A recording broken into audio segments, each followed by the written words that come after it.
Lucas 1, 26 até o versículo de número 28. No 6º mês, foi o anjo Gabriel enviado da parte de Deus para uma cidade da Galileia chamada Nazaré, a uma virgem desposada com certo homem da casa de Davi, cujo nome era José. A virgem chamava-se Maria.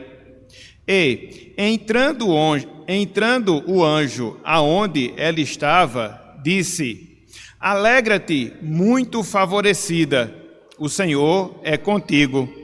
Ela, porém, ao ouvir esta palavra, perturbou-se muito e pôs-se a pensar no que significaria esta saudação. Mas o anjo lhe disse: Maria, não temas, porque achaste graça diante de Deus. Eis que conceberás e darás à luz um filho, a quem chamarás pelo nome de Jesus. Este será grande e será chamado Filho do Altíssimo. Deus, o Senhor, lhe dará o trono de Davi, seu pai. Ele reinará para sempre sobre a casa de Jacó, e o seu reinado não terá fim. Então disse Maria ao anjo: Como será isto? Pois não tenho relação com homem algum. Respondeu-lhe o anjo: Descerá sobre ti o Espírito Santo, e o poder do Altíssimo te envolverá com a sua sombra. Por isso também o ente santo que te há de nascer será chamado Filho de Deus.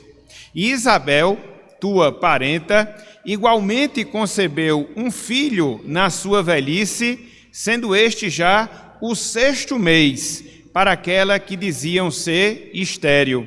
Porque para Deus não haverá impossíveis em todas as suas promessas. Então disse Maria: Aqui está a serva do Senhor, que se cumpra em mim conforme a tua palavra. E o anjo se ausentou dela. Até aqui, meus irmãos, até aqui, meus amigos, até o verso 38, que o Senhor esteja nos abençoando e que Ele também esteja aplicando a sua santa palavra em nossas mentes, em nossos corações, em o nome de Jesus Cristo, nosso Redentor. Amém. Meus irmãos, meus amigos, a vida, e quando eu falo a vida, a nossa existência aqui nesse mundo, ela é farta. Na verdade, ela é fartíssima de situações, de experiências, de circunstâncias que nos servem como, entre aspas, verdadeiros professores, verdadeiros instrutores para com as nossas vidas. Eu vou repetir: a vida, o nosso viver aqui neste mundo, ela é repleta, ela é farta de experiências, de situações, de circunstâncias, nas quais, através de todas essas experiências, nós podemos aprender, nós podemos nos desenvolver, nós podemos crescer. Dito de outra forma, dito de outra maneira, nós podemos ver, irmãos e irmãs, amigos e amigas, que tudo, absolutamente tudo que a gente vivencia, que a gente experimenta em nossas vidas, tem a capacidade, tem o poder de transmitir lições que servem não só para o nosso amadurecimento pessoal, mas também serve para o nosso crescimento e nosso crescimento espiritual. Se você fizer uma rápida avaliação em relação à sua vida, e se você avaliar as muitas circunstâncias pelas quais você passa, você vai chegar a esse mesmo entendimento, você chegará a essa mesma conclusão, que tudo isso, repito, que nós vivenciamos ao longo da nossa jornada aqui neste mundo, servem como verdadeiros instrutores para o nosso crescimento e também para o nosso amadurecimento.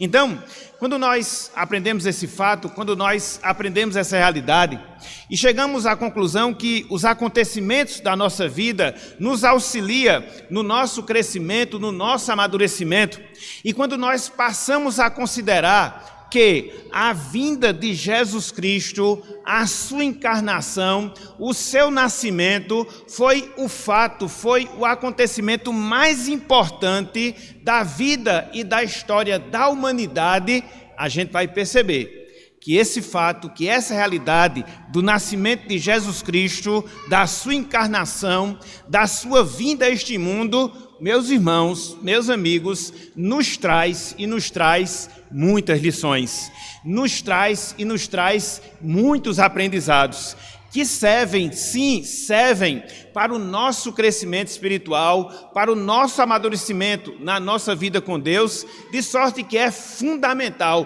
este acontecimento do nascimento de Jesus Cristo em relação às nossas vidas. Esse texto que nós acabamos de ler, Lucas capítulo 1, versículos 26 até o versículo de número 38, é o penúltimo anúncio, vamos assim dizer, da vinda e do nascimento de Jesus Cristo, da vinda do Messias e do Messias a este mundo. Conforme nós temos aqui nesse trecho, conforme nós temos aqui nesta passagem, esse texto que nós temos diante de nós, ele descreve a experiência que Maria, mãe de Jesus, ela teve quando o anjo Gabriel lhe aparece para falar do nascimento e do nascimento do Salvador.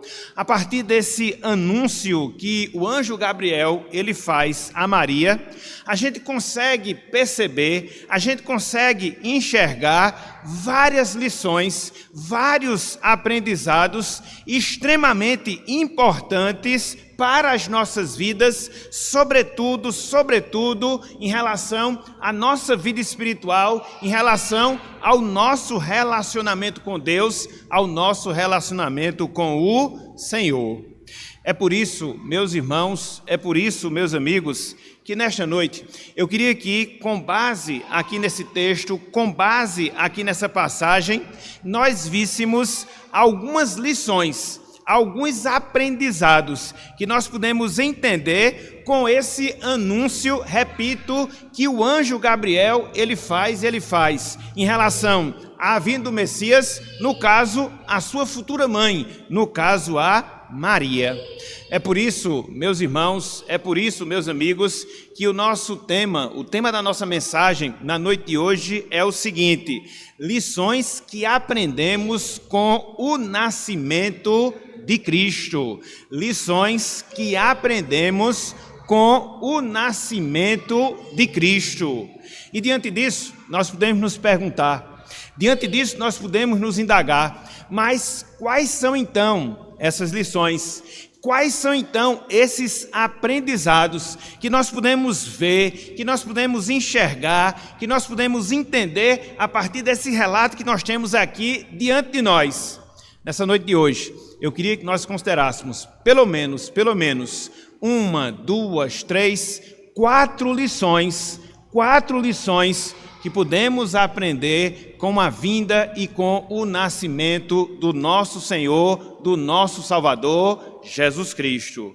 Portanto, meus irmãos, meus amigos, em primeiro lugar, nós podemos aprender a primeira lição, vamos assim dizer. Nós podemos absorver o primeiro aprendizado decorrente da vinda de Jesus Cristo a este mundo, conforme o anúncio que nós temos aqui, que é feito pelo anjo Gabriel, à Virgem e à Virgem Maria. E que lição é?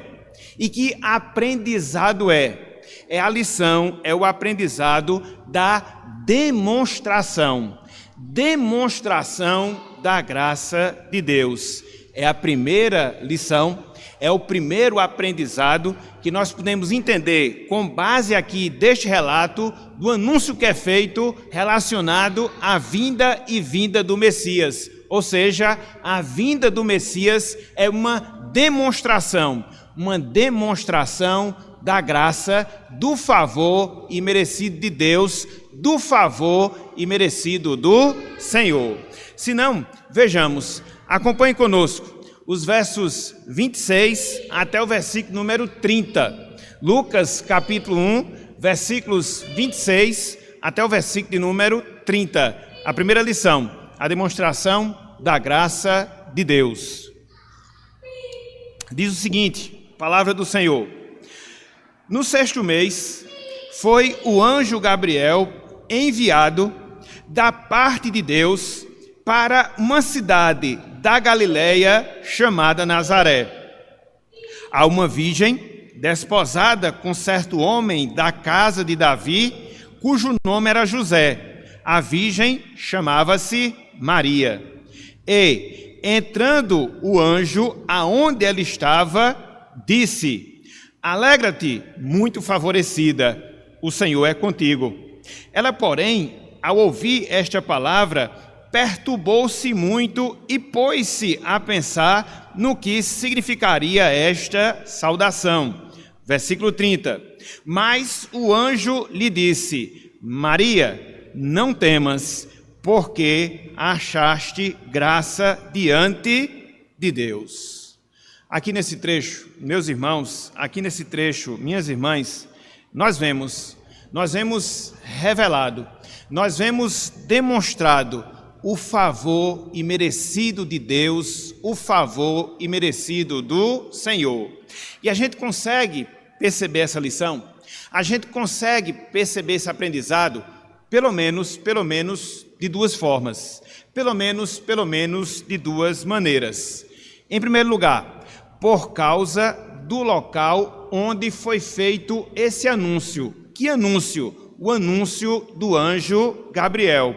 Conforme nós temos aqui nesse trecho, conforme nós temos aqui nessa passagem, o anjo Gabriel, meus irmãos, meus amigos, ele se dirigiu para a cidade de Nazaré, que pertencia à Galileia. A Galileia, para quem não sabe, ela ficava na parte norte de Israel. Era uma região muito peculiar. E por que existia essa peculiaridade quando você considerava a questão da região da Galileia? Porque na Galileia, irmãos e irmãs, vivia um grande número de gentios, pessoas que não pertenciam à nação de Israel em si. Por causa disso, por causa desse fato, por causa dessa realidade, aquela região, ou seja, a região da Galileia, onde ficava a cidade de Nazaré, onde morava Maria, ela era desprezada. Ela era tratada com indiferença da parte das autoridades religiosas, das pessoas religiosas do tempo do Senhor Jesus. Assim, meus irmãos, dessa forma, meus amigos, é para lá, justamente para lá, que o anjo Gabriel, ele é enviado, com a missão, com o propósito de falar das boas novas, não quaisquer boas novas, mas das boas novas de salvação, assim como ele faz aqui nessa conversa, nesse diálogo que ele tem com Maria. Então, Deus, na sua graça, ele leva a sua palavra. Deus, na sua graça, ele leva a sua salvação.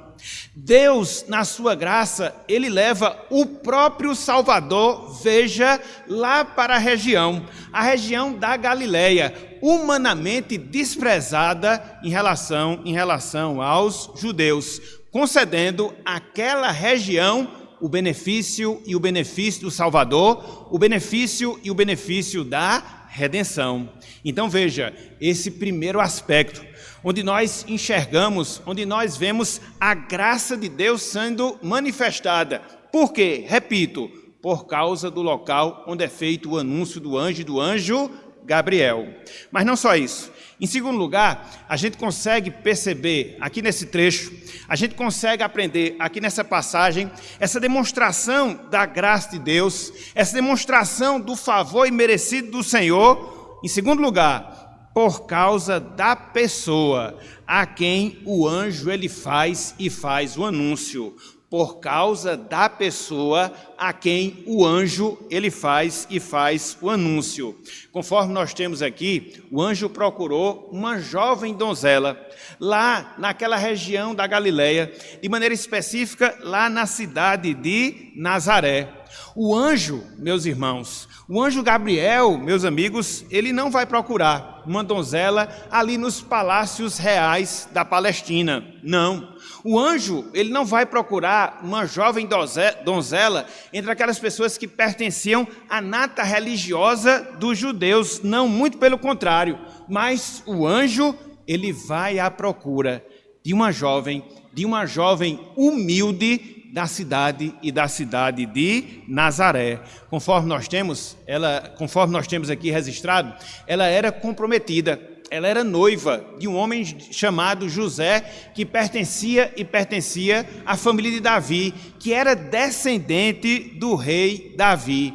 E é interessante, porque quando o anjo se dirige ali a Nazaré, quando o anjo procura Maria, e quando ele encontra aquela jovem donzela, ele a chama de muito favorecida, ele chama Maria como aquela pessoa que havia achado graça aos olhos do Senhor, literalmente falando, uma pessoa que fora agraciada pelo próprio Deus. Então, Maria, aqui ela foi um recipiente, não qualquer recipiente, mas Maria aqui ela foi um recipiente do favor imerecido de Deus em relação à sua vida. A graça de Deus, o favor imerecido do Senhor se firma justamente nesse fato, se firma justamente nessa realidade de Deus escolher aquelas pessoas que, aos olhos humanos, dentro de uma perspectiva humana, não tinham merecimento algum de receber qualquer bênção, de receber qualquer dádiva vindo da parte de Deus, vindo da parte do Senhor. Então, quando nós analisamos esses aspectos, quando nós consideramos essa realidade, nós aprendemos, meus irmãos, nós entendemos, meus amigos, uma verdade que esse trecho aqui nos ensina, ou seja, o anúncio do nascimento de Cristo, ele aponta obrigatoriamente para a graça de Deus. O anúncio do nascimento de Cristo, ele aponta obrigatoriamente para a graça e para a graça de Deus. A graça, meus irmãos, a graça, meus amigos, é um elemento sempre presente na relação que Deus desenvolve com as pessoas, na relação que Deus desenvolve com os seres humanos. A graça, ela desfaz as expectativas humanas. A graça, ela anula qualquer tipo de prerrogativa humana. A graça, ela anula qualquer tipo de virtude humana. A graça, em suma, é o ato através do qual Deus ele se propõe a abençoar aqueles que aos olhos humanos não têm nenhum tipo de merecimento. Pessoas que não são nada, pessoas que não podem nada, pessoas que não fazem nada, mas mesmo assim Deus ele se volta propício a essas pessoas com o fim de abençoá-las, com o fim de se revelar para elas, assim como o anjo ele faz aqui nesse trecho, a Virgem e a Virgem Maria. E é justamente isso, meus irmãos, é justamente isso, meus amigos, que nós observamos, esse elemento da graça, esse elemento do favor imerecido de Deus, quando o anjo ele vai, se dirige a Nazaré, quando o anjo ele vai, procura Maria, quando o anjo ele vai, se dirige a Maria, como se fosse, como de fato era, uma pessoa agraciada da parte de Deus, uma pessoa agraciada da parte do Senhor. É por isso, meus irmãos, é por isso, minhas irmãs, que nós devemos considerar, enquanto povo de Deus, nós devemos considerar, enquanto povo do Senhor, que é essa mesma graça que está, é essa mesma graça que esteve, é esta mesma graça que estará sempre presente em nossas vidas. Que graça? A graça de Deus. Foi essa graça que nos redimiu lá no passado.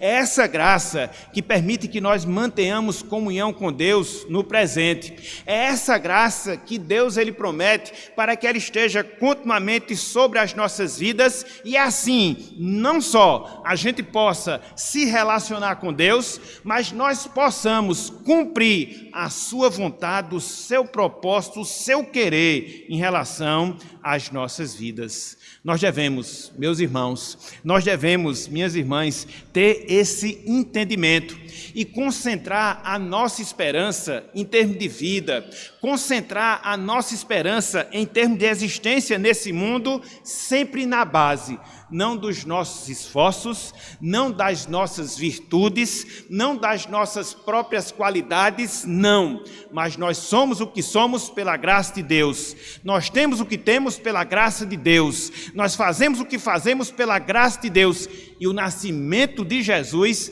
nos ensina acerca dessa lição. Que lição? A demonstração da graça de Deus, quer seja revelada no passado, há 2000 anos, a Virgem Maria, quer seja revelada em nossas vidas, quando da nossa salvação, e permanece sendo revelada, porque conforme nós falamos, o relacionamento que Deus ele estabelece conosco, este relacionamento, ele é estabelecido tão somente no favor e merecido de Deus para com as nossas vidas. Então, quais são, meus irmãos, quais são, meus amigos, as lições que nós podemos aprender com base no nascimento de Jesus Cristo, com base nesse anúncio que é feito da vinda do Messias? A primeira lição é a demonstração da graça e da graça de Deus. Contudo, quando nós olhamos aqui para esse texto, quando nós olhamos aqui para essa passagem, a gente aprende, meus irmãos, a gente aprende, meus amigos, uma segunda lição, um segundo evento, um segundo aprendizado para a nossa vida. Se no primeiro momento nós vimos a demonstração da graça de Deus aqui nesse anúncio que é feito em relação à vinda do Salvador, em segundo lugar, esse mesmo anúncio da vinda desse mesmo Salvador nos ensina acerca da operação do poder de Deus, a operação do poder de Deus. Se não, vejamos os versículos 34 e também o versículo de número 35, Lucas 1, verso 34 e também o versículo de número 35.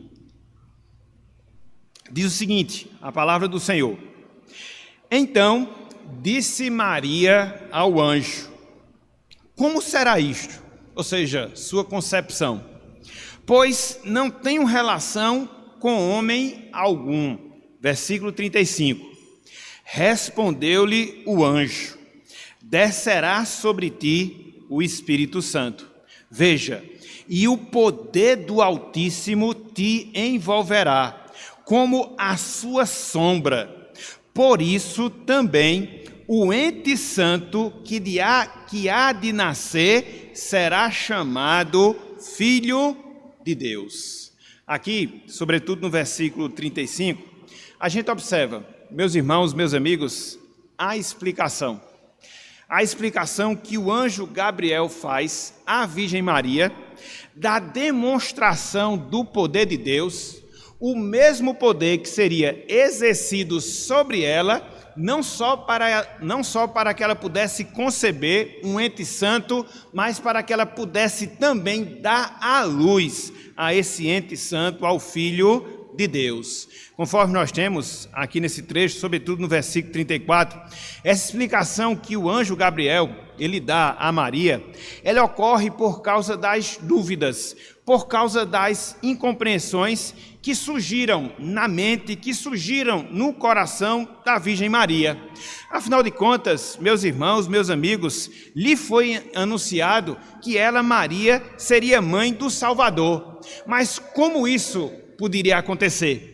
Como isso poderia se dar, sendo ela virgem? Então, é dentro desse cenário, é dentro dessa condição que Deus, ele agiria de maneira miraculosa, de maneira sobrenatural, através do seu Espírito, ou seja, através do Espírito Santo, fazendo o quê? Gerando um ente santo no seu ventre, no ventre de Maria.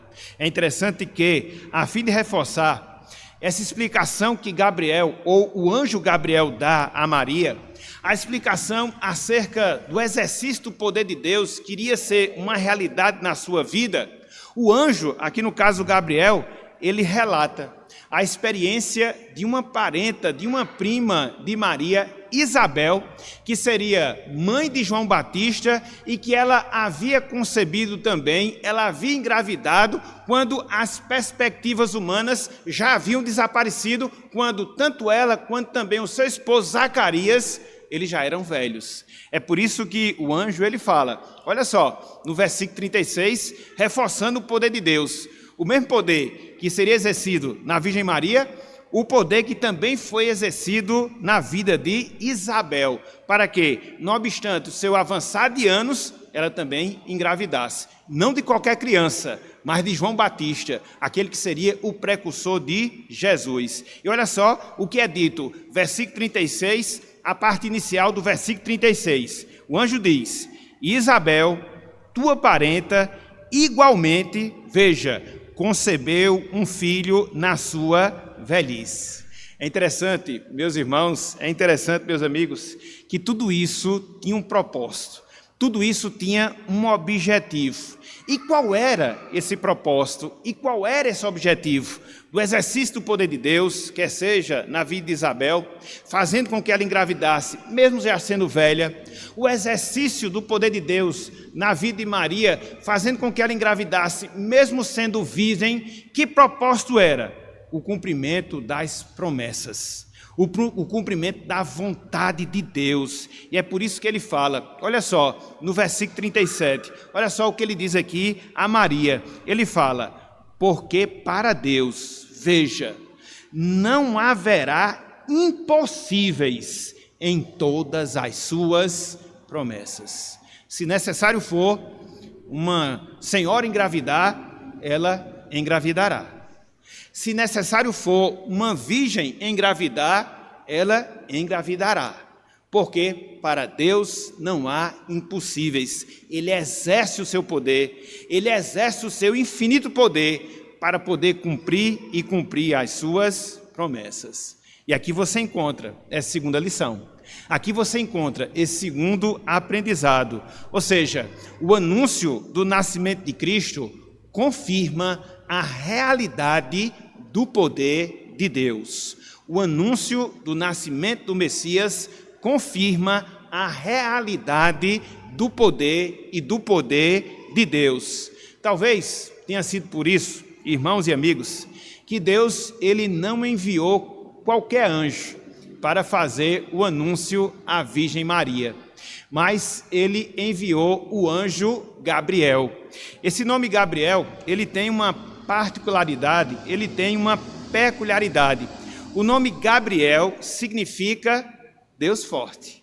O nome Gabriel significa Deus forte. Então, ele enviou o anjo Gabriel, cujo significado é Deus forte, para mostrar o quê? Que Deus ele é poderoso. Que Deus ele tem poder de fazer qualquer coisa, seja ela o que for, para cumprir a sua vontade. Como aconteceu com a Virgem Maria, Deus ele quebra, meus irmãos, Deus ele quebra, meus amigos, as leis da natureza, as leis naturais, para poder cumprir a sua vontade, para poder cumprir o seu propósito. Ou seja, nada, absolutamente nada, é demasiadamente difícil para aquele que se chama o El Shaddai, o Deus Todo-Poderoso. O nascimento de Jesus Cristo, o anúncio do nascimento de Jesus Cristo representa de maneira muito clara, representa de maneira muito vívida essa realidade. Que realidade? o exercício e o exercício do poder de Deus. É por isso, meus irmãos, é por isso, minhas irmãs, que diante disso que nós estamos falando, diante disso que nós estamos expondo, nós devemos, irmãos e irmãs, renovar a nossa confiança no poder de Deus.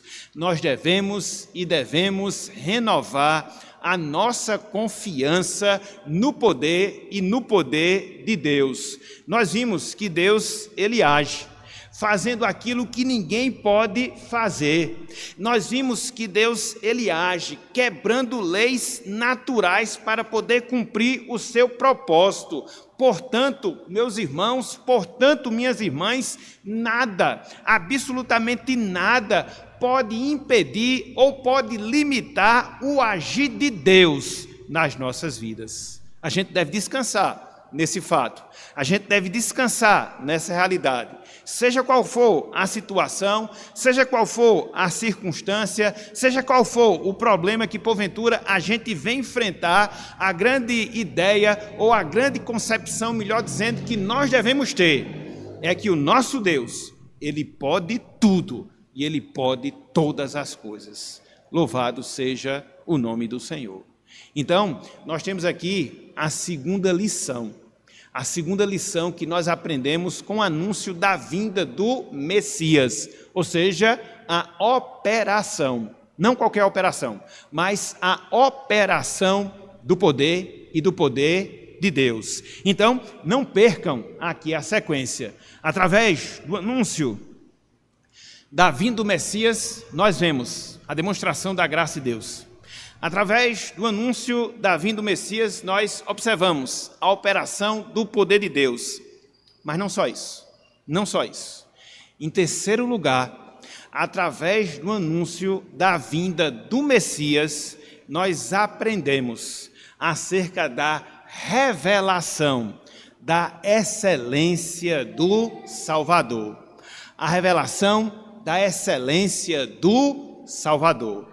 Vejam aí o que nós encontramos entre os versos 31 até o versículo de número 33. Lucas 1, verso 31 até o versículo de número 33. Diz o seguinte, a palavra do Senhor: Eis que conceberás e darás à luz um filho, a quem chamarás pelo nome de Jesus. Verso 32, este será grande e será chamado Filho do Altíssimo. Deus, o Senhor, lhe dará o trono de Davi, seu pai. Ele reinará para sempre sobre a casa de Jacó, e complementa o anjo Gabriel, e o seu reinado não terá fim. Aqui nesses 3 versos, irmãos e amigos, a gente observa a descrição que o anjo Gabriel, ele faz a Maria acerca de quem seria o filho que dela nasceria, acerca de quem seria esse Messias, acerca de quem seria esse enviado de Deus. E é interessante porque quando nós analisamos esses versos, a gente percebe que esse Messias, ele não seria qualquer pessoa. Haja vista as suas peculiaridades, haja vista as suas características, haja vista as suas qualidades, ele seria uma pessoa diferenciada.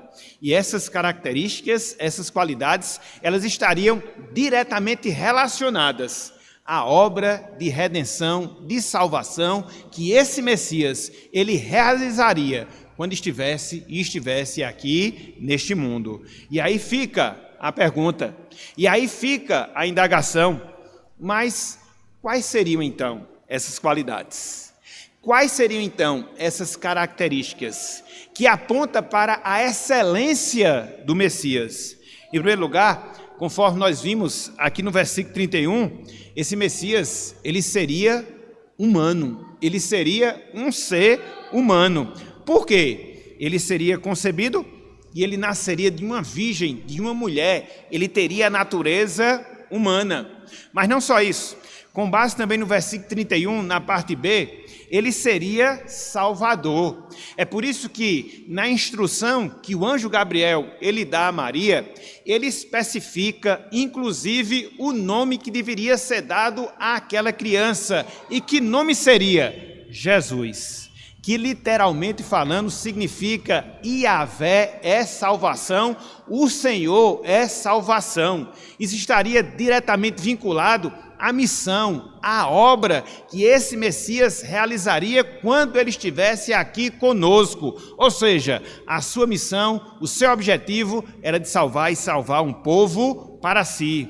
Mas não só isso, o anjo diz, com base no versículo 32, que esse Messias, ele seria Deus. Por quê? Ele seria filho por natureza do Deus Altíssimo. Ele teria não só a essência humana, mas também ele teria a essência divina.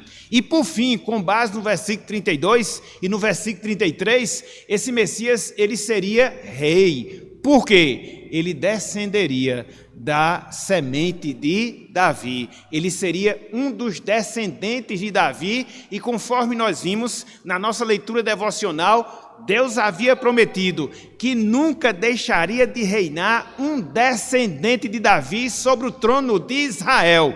Então aquela promessa apontava sobretudo para Jesus Cristo. Então ele era humano, ele era Salvador, ele era Deus, ele era Rei.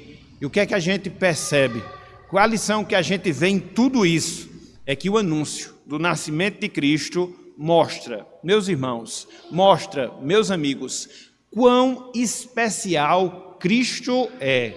O anúncio que é feito da vinda do Messias mostra quão especial Cristo ele é. Conforme nós vimos aqui nessa descrição que o anjo faz a Maria, ninguém, meus irmãos, ninguém, meus amigos, se iguala à pessoa de Jesus Cristo. Somente Ele, somente Jesus Cristo possui qualidades, possui atributos, possui prerrogativas, possui características únicas, exclusivas, ímpares, que fazem dele o Salvador perfeito que ele é. Não foi sem razão que a vinda de Jesus a este mundo se deu de maneira especial. Não foi sem motivo que o anúncio do nascimento de Jesus Cristo na sua vinda a este mundo também foi especial. Então nós encontramos toda essa especialidade que está em volta à pessoa de Jesus Cristo.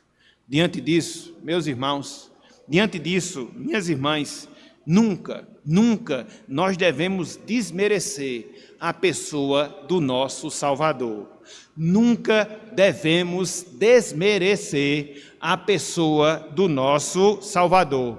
Conforme nós estamos a ver, o nosso Salvador, ele é ímpar, ele é singular, não só no seu ser, mas também nas suas obras, naquilo que ele realiza.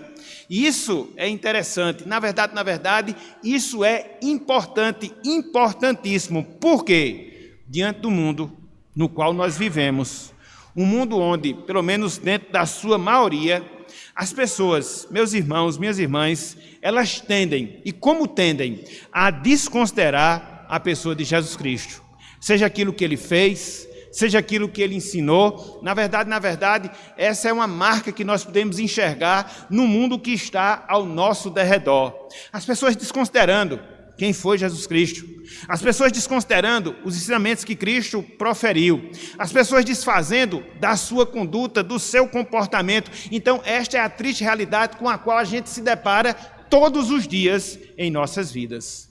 Contudo, quando a gente para diante de um texto como esse, quando a gente considera esses detalhes que nos são ensinados aqui da parte de Deus através da sua palavra, a gente percebe, meus irmãos, a gente compreende, minhas irmãs, que a nossa atitude enquanto crente, a nossa atitude enquanto povo de Deus, ela deve ser diferente na forma como nós entendemos e na forma como nós nos comportamos perante a pessoa de Jesus Cristo.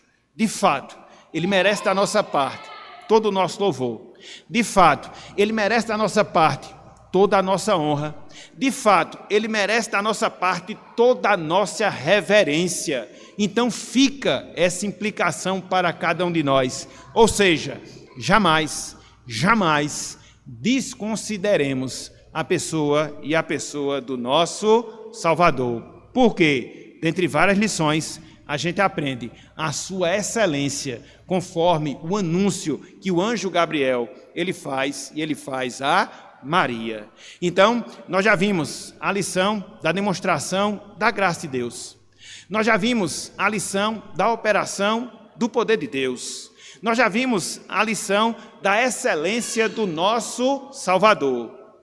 Contudo, meus irmãos, meus amigos, há uma quarta e última lição que nós queríamos destacar, com base aqui nesse texto, com base aqui nessa passagem, que está aqui inserida nesse anúncio que é feito da vinda do Messias. E que quarta lição é essa? E que quarto aprendizado é esse? O exemplo de sujeição a Deus. O exemplo de sujeição a Deus. Acompanhe conosco a leitura do versículo de número 38. Lucas, capítulo 1, versículo de número 38. Lucas, capítulo 1, versículo de número 38. Diz o seguinte: Então, disse Maria. Maria disse o quê? Aqui está a serva do Senhor. Que se cumpra em mim conforme a tua palavra. E o anjo se ausentou dela. Meus irmãos, meus amigos, após ter sido esclarecida de todos os detalhes sobre o nascimento do Messias, Maria, ela se dispõe a ser usada por Deus, a ser usada pelo Senhor. É interessante, e a gente observou aqui no versículo 38, que Maria, ela se autodenomina como serva do Senhor. Ela se autodenomina como serva do Senhor. É interessante porque aqui ela não se coloca como divina, como apregou a igreja romana. Não, ela não faz isso. Nem tampouco ela requer adoração angelical, pelo fato dela ser a mãe do Salvador. Não, também ela não faz isso. Ela é apenas uma serva, que se coloca sem reservas, não só em obediência, mas se coloca sem reservas em serviço à pessoa do nosso Deus. É interessante, meus irmãos, meus amigos, porque apesar de estar à disposição de Deus, se colocando para fazer a sua vontade, Maria, quando ela assume essa posição, Maria, como ela toma essa postura, ela toma uma postura arriscada. E por que ela toma essa postura arriscada? Por uma razão muito simples, por um motivo muito simples. O anjo aqui tinha lhe aparecido e tinha lhe instruído acerca da concepção miraculosa que ela teria no seu ventre. Mas as demais pessoas não iriam saber disso. José, até então, não saberia disso. E como é que ela explicaria esse fato? Como é que ela explicaria essa realidade? Que ela engravidou do próprio Deus através da ação do Espírito Santo. Ela era noiva, ela era comprometida com José. De repente, ela apareceria grávida.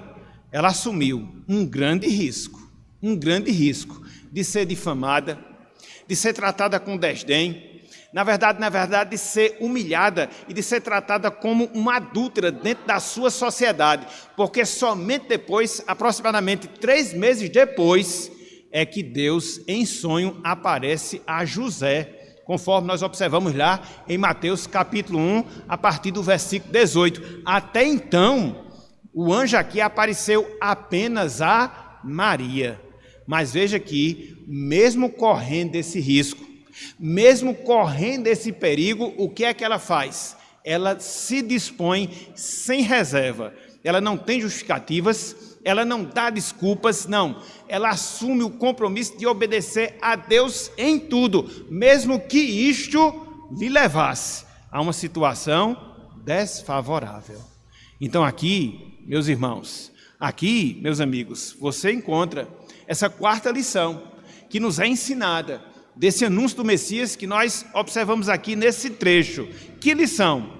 A necessidade que nós temos, meus irmãos, minhas irmãs, de agirmos como verdadeiros servos e servas do Senhor. A necessidade de nós agirmos como verdadeiros servos e servas do Senhor. Nós jamais devemos esquecer que a graça que nós recebemos da parte de Deus deve nos levar ao serviço a Deus. A graça que nós recebemos da parte de Deus deve nos levar ao serviço a Deus. Não é que isso seja uma relação de compensação. Não, jamais. Isso não existe. Mas é um resultado natural. Quando a gente entende, quando a gente experimenta a graça de Deus na nossa vida, a graça de Deus no nosso coração.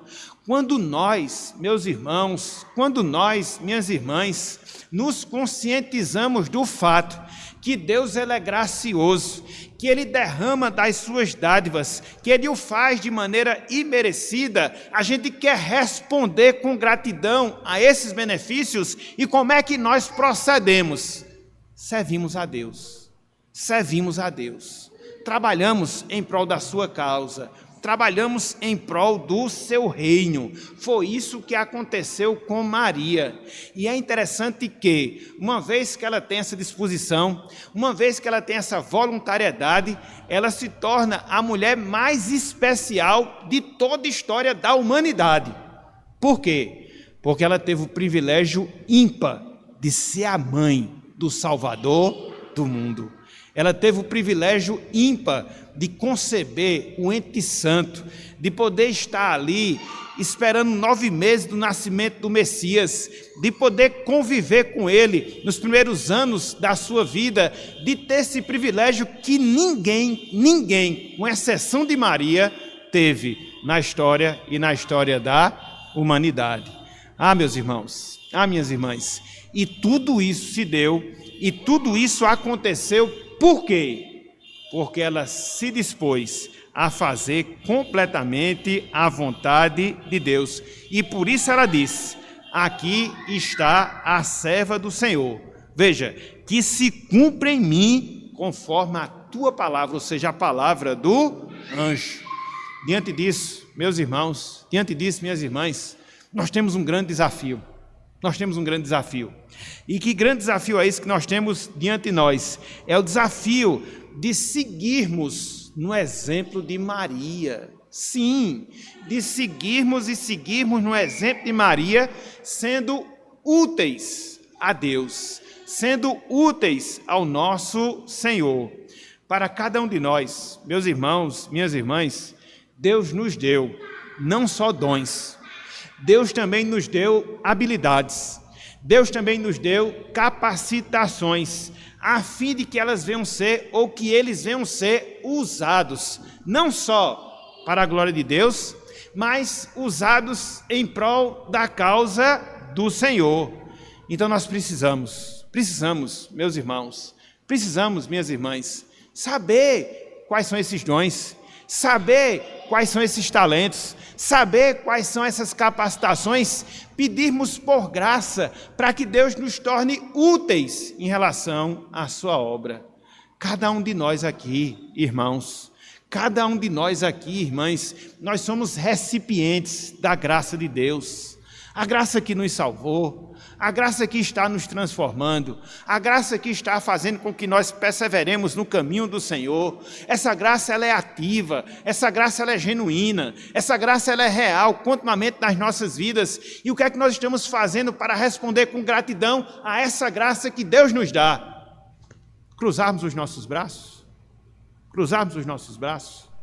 nos indispormos de fazer aquilo que Deus requer de cada um de nós, colocarmos inúmeras justificativas para nós não servirmos a Deus, para nós não exercermos os nossos dons, para nós não exercermos os nossos talentos, para nós não desenvolvermos as nossas potencialidades para a glória e em prol do reino do Senhor.